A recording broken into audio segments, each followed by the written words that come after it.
ابوبکر صدیق کے گھر تشریف لائے۔ محرم گزر گیا، 26 صفر تھا، اور کہا کہ ہجرت کا امر آ چکا ہے۔ دوپہر تھی شدید۔ ابوبکر رہتے تھے جو بڑا ہوٹل نہیں بنا، بڑا ہوٹل لمبا چوڑا، اس کے پیچھے جو محلہ تھا یہاں تھا ابوبکر۔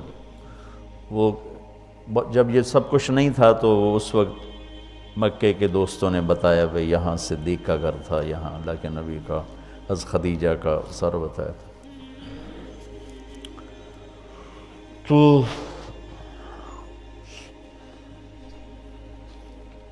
ادھر رات کو یہ سارے لوگ اکٹھے ہوئے اور انہیں گھر کا گھیرا ڈال لیا۔ گرمیاں تھیں، ستمبر کا مہینہ تھا، تو آپ نے حضرت علی کو اپنی جگہ لٹایا باہر، چادر اوپر لے کے لیٹ گئے۔ آپ ان کو بیچ میں سے چیر کے نکل گئے، وَجَعَلْنَا مِن بَيْنِ أَيْدِيهِمْ سَدًّا وَمِن خَلْفِهِمْ سَدًّا فَأَغْشَيْنَاهُمْ فَهُمْ لَا يُبْصِرُونَ۔ تو شیطان نے شور مچایا، نکل گیا نکل گیا نکل گیا۔ ایک لمحے کے لیے وہ اندھے ہو گئے، پھر ایسے دیکھا تو وہ سویا ہوا ہے۔ ایسے ہی کسی نے آواز لگائی، اور کمبخت ایمان سے خالی تھے، اور معاشرت اس وقت بھی ایسی تھی کہ گھر گھس کے قتل نہیں کرتے تھے۔ یہ ان کے اصول تھے کہ کسی کو گھر کے اندر جا کے قتل نہیں کرنا، کہ عورتیں خوف زدہ نہ ہوں، بچے خوف زدہ نہ ہوں۔ یا مسجدوں میں آ گئے تو بھائی پھر انتظار کرتے رہے۔ جب صبح ہوئی تو حضرت علی اٹھے۔ اچھا انہوں نے کیا کیا، انہوں نے کہا پتھر مارو، دیکھو کیا کرتا ہے، شاید کپڑا ہٹائے چہرے سے، تو پتھر مارے۔ تو حضرت علی کو پتھر لے کر ہائے کرے، آئے، لیکن چہرہ سے کپڑا نہیں ہٹایا۔ صبح ہوئی تو کدھر ہے محمد کا، مجھے کیا خبر، تم باہر تھے میں اندر تھا، مجھے کیا خبر۔ تو پھر وہ کہنے لگے ہمیں شک تو رات کو ہی پڑ گیا تھا، اس لیے کہ اسے جتنے بھی پتھر پڑتے تھے کبھی ہائے نہیں کرتا تھا، اور تیری جو ہائے تھی نا، رات کو شک میں پڑ گئے تھے کہ یہ وہ نہیں ہے، لیکن بس ہم دھوکہ کھا گئے۔ تو آپ وہاں سے نکلے تو یہ 27 کی رات تھی، 27 صفر، اور ستمبر کا مہینہ تھا۔ تو 622 عیسوی تھی، باقی ستمبر کی تاریخ دیکھ لینا۔ تو ادھر ہے مدینہ اور ادھر ہے جبل ثور۔ تو ابوبکر نے عرض کی میں نے ایک غار ڈھونڈ رکھا ہے، پہلے وہاں چلتے ہیں، تو جب ہماری تلاش ذرا رک جائے گی پھر ہم نکلیں گے۔ تو اللہ کے نبی پنجوں کے بل چل رہے تھے، پنجوں کے بل۔ پنجوں کے بل اس لیے چل رہے تھے کہ پاؤں کا نشان دیکھ کر کھوجی پیچھے نہ پہنچ جائے۔ یہ ایک علم تھا جو اب مٹ گیا ہے، چونکہ سڑکیں پکی ہو گئیں تو چور کا نشان ختم ہو جاتا ہے۔ جب سڑکیں کچی ہوتی تھیں تو اس کے قدموں کو کھوجی پہچانتا ہوا چلتا چلتا چلتا اس کے گھر پہنچ جاتا تھا، چاہے وہ 100 میل ہوتا تھا۔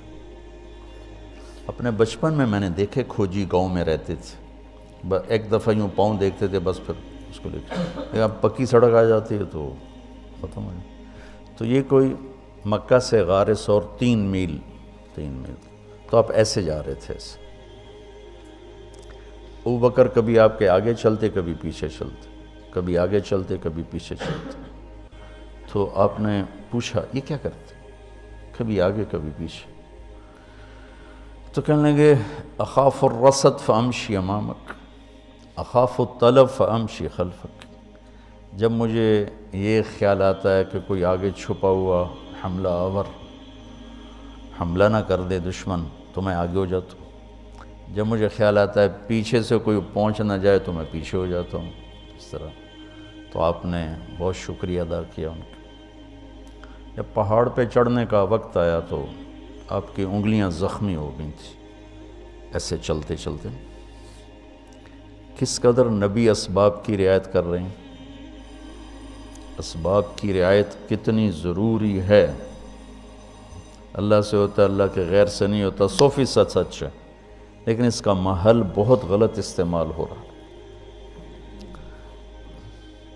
تو ابو بکر نے آپ کو کندھے پہ بٹھایا اپنی کمر پہ، اور غار جبل ثور ایسے سیدھا پہاڑ ہے ایسے، میری آج تک ہمت نہیں ہوئی چڑھنے کی، حالانکہ کتنے سالوں سے اللہ لے جا رہا۔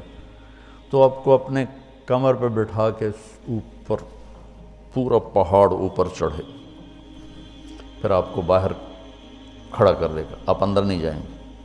خود اندر گئے، ایسے اس کو ٹٹول کے جتنے سوراخ تھے پتھروں سے بند کر دیے، سوراخ باقی بچ گئے۔ تو اپنی پگڑی اتاری، پھاڑ کے سوراخ بند کی، پھر سوراخ باقی تھے، کرتا اتارا اور پھاڑ کے سوراخ بند کیے۔ ایک باقی رہ گیا جس میں وہ سانپ تھا۔ علماء نے لکھا ہے کہ وہ سانپ جو ڈس رہا تھا، ایک تو سانپ اپنی فطرت سے ڈستا ہے نا، علماء نے لکھا ہے وہ اس لیے ڈس رہا تھا کہ وہ راستہ مانگ رہا تھا دیدار نبوت کے لیے۔ یہ کئی علماء نے یہ لکھا ہے کہ وہ اپنی فطرت سے نہیں، احتجاج کر رہا تھا کہ میں نے راہ دے، میں بھی دیدار کروں، میں بھی دیکھنا چاہتا ہوں۔ یہ تھا۔ تو کہا یا رسول اللہ آئیے۔ جب آپ اندر تشریف لائے تو اندھیرا تھا، پتہ نہیں چلا، تھوڑی سی روشنی ہوئی تو دیکھا ابو بکر کا نہ کرتا تھا نہ عمامہ۔ تو آپ نے پوچھا تیرا کرتا کدھر ہے، تیری پگڑی کدھر ہے؟ تو انہوں نے اشارہ کیا کہ یہ سارے سوراخ تھے۔ تو اللہ کے نبی کی آنکھیں چھلک پڑیں، اور آپ نے ایک دم بے ساختہ کہا یا اللہ میں ابو بکر سے راضی ہوں، تو بھی اس سے راضی ہو جا اور اسے جنت میں میرا ساتھی بنا دے۔ تو اسی وقت جبریل اترے اور آ کر کہا یا رسول اللہ، اللہ تعالیٰ خوشخبری دے رہے ہیں کہ وہ آپ کے ساتھی سے راضی ہو چکے ہیں اور جنت میں یہ آپ کے ساتھی بھی ہیں۔ یہ خوشخبری ہے کہ یہ جنت میں آپ کے ساتھی ہیں۔ تو انہوں نے، قریش نے کھوجی بلا لی، تو انہوں نے وہ انگلیاں پکڑ لیں اور ان انگلیوں پہ چلتے چلتے چلتے جبل ثور پہنچا دیا۔ تو اللہ نے ان کے آنے سے پہلے، غار کا دہانہ بڑا ہے، ایک بیل ہو گیا، اس کے بیچ میں مکڑیوں نے جالے پھیلا دیے، ایک کبوتری نے تن کے رکھ کے انڈے دے دی۔ تو ان کے جانے سے پہلے دو کام ہو چکے تھے۔ تو وہ کھوجی کیسا، حالانکہ پہاڑ پہ تو کچی زمین پہ تو پورا پاؤں لگتا ہے، پہاڑ پہ تو ایسے ایک آدھ کوئی نشانی پڑتا ہوگا، تو کیسا علم تھا، ان کو لا کر اس نے دروازے پہ کھڑا کر دیا، کہیے اس سے آگے کوئی نہیں۔ تو ابی بن خلف کہنے لگا تیرا دماغ خراب، یہ جالا محمد کی پیدائش سے بھی پہلے کا بنا ہوا ہے، اور تو کہتا ہے ادھر گھس گئے، بے وقوف کہاں لے کے آ گیا؟ اب ابو بکر ڈر رہے تھے کہ یا رسول اللہ اب کیا ہوگا؟ تو آپ نے کہا ما ظنک باثنین اللہ ثالثہما، جن کا اللہ ساتھی ہو ان کو کیا پریشانی۔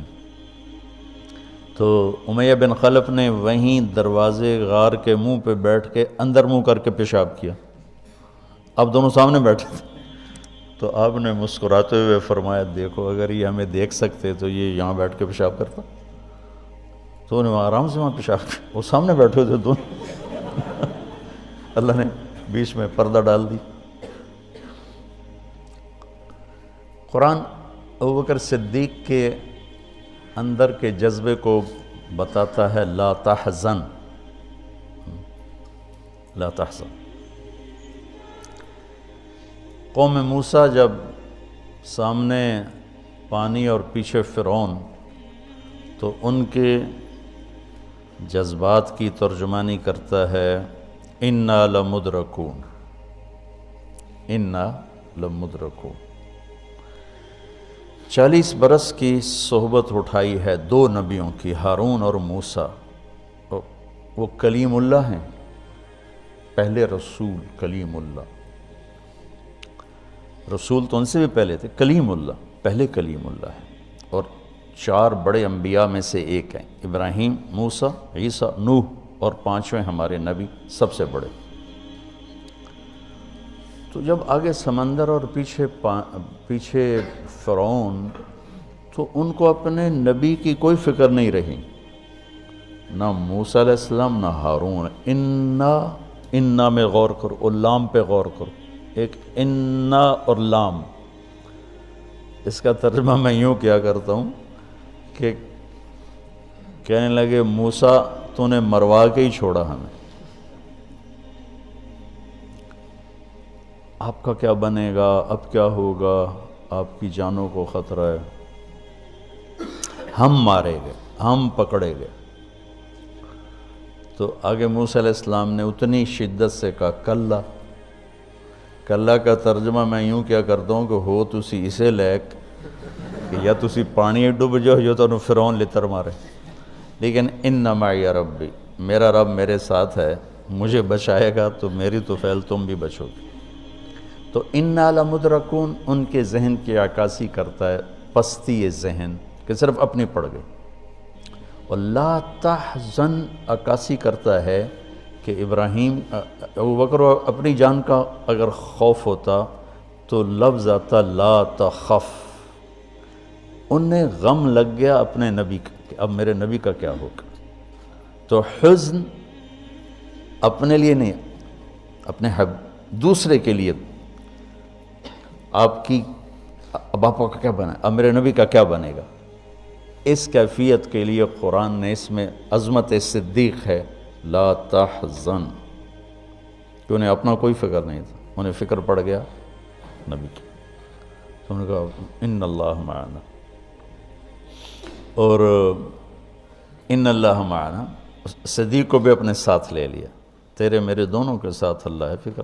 موسیٰ علیہ السلام نے صرف اپنے آپ کو لیا ان کے اس جملے کی وجہ سے، ان معی رب، میرا رب میرے ساتھ۔